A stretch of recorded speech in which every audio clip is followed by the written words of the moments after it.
મિત્રો આજે હું લઈને આવી છું મસ્ત ક્રન્ચી અને સરસ ટેસ્ટી નવો આપણો નાસ્તો છે। તમે કોઈ દિવસ નહીં બનાવ્યો હોય તેવો આ નાસ્તો છે। તમે પણ બનાવજો અને મારી વિડીયો તમે પૂરી જોજો તો તમને ખબર પડશે કે આ નાસ્તાની રેસીપી કેટલી સરળ છે અને એટલો ટેસ્ટી નાસ્તો આપણો બનશે। તો ચલો શરૂ કરીએ આપણો નાસ્તો બનાવવાનું। હલો મિત્રો, આજે હું લઈને આવી છું એકદમ સરસ અને સરળ રીતથી નાસ્તો, સરસ ટેસ્ટી નાસ્તો હશે। મેં અડધો કપ લીધો છે રવો, ઝીણો જાડો હોય તો તેને તમે એકદમ થોડો પીસી કાઢવાનો અને પછી તેને લેવાનો, અને પણ મારે ઝીણો છે એટલે મેં ઝીણો લીધો છે રવો। હવે તેને થોડું પાણી નાખી અને આપણે એને પલાળી દેવાનું।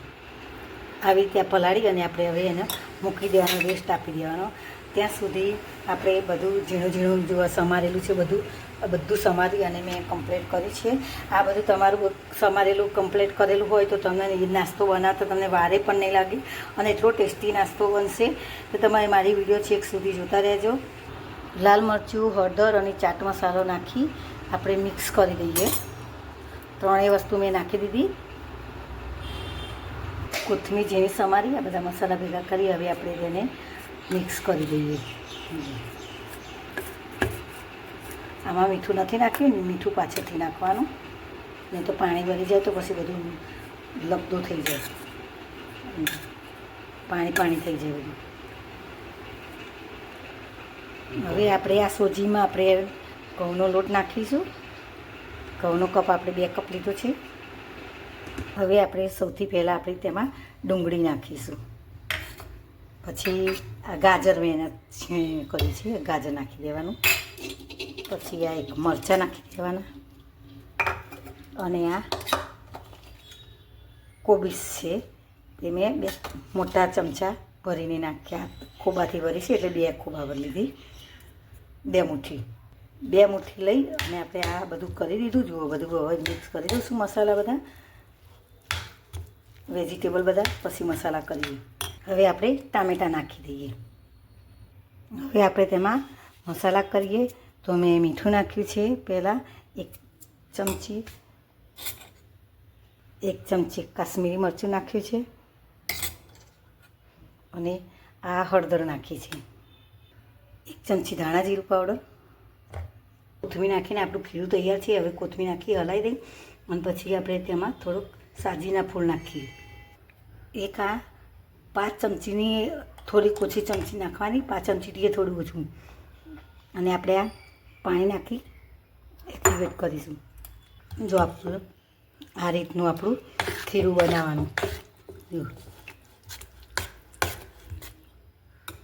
આમાં ખીરામાં તમારે એકલો ડુંગળી અને ટામેટાં નાખવું હોય તો પણ નખાય, પણ મારી જોડે શાકભાજી હતા એટલે મેં બધા નાખ્યા છે।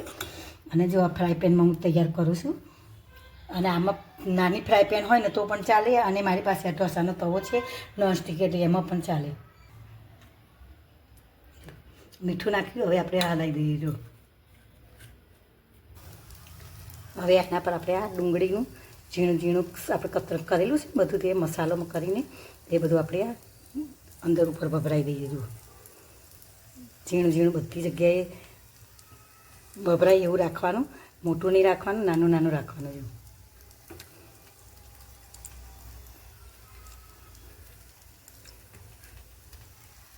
જો ધીમા તાપે ચડવાનું।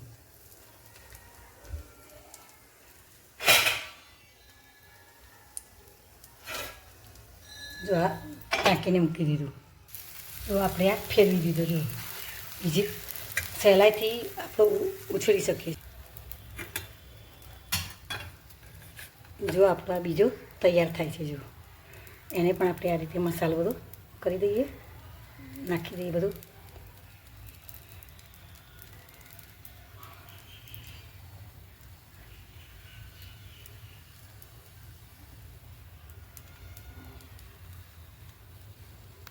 તમે પણ આ રીતે બનાવશો તો આ રીતે ટેસ્ટી નાસ્તો એટલો મસ્ત બને છે। અને જો હવે આપણે ઢાંકીને મૂકી દઈએ, આપણા સહેલાઈથી ઉથલી પણ જાય છે। જો મિત્રો આપણા નાસ્તો તૈયાર થઈ ગયો છે। જુઓ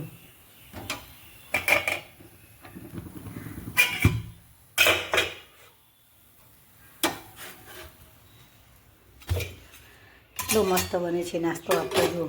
અને તેને મેં સર્વ કરવા માટે મેં આ દહીંનો મેં થોડું દહીં અને થોડુંક કેચઅપ નાખી તેને મેં સરસ ખાટો મીઠો કરીને કર્યું છે. તેના માટે આ મેં નાખ્યા મસ્ત જુઓ સરસ આપણા નાસ્તો બ્રેકફાસ્ટ એટલો મસ્ત બને છે ને.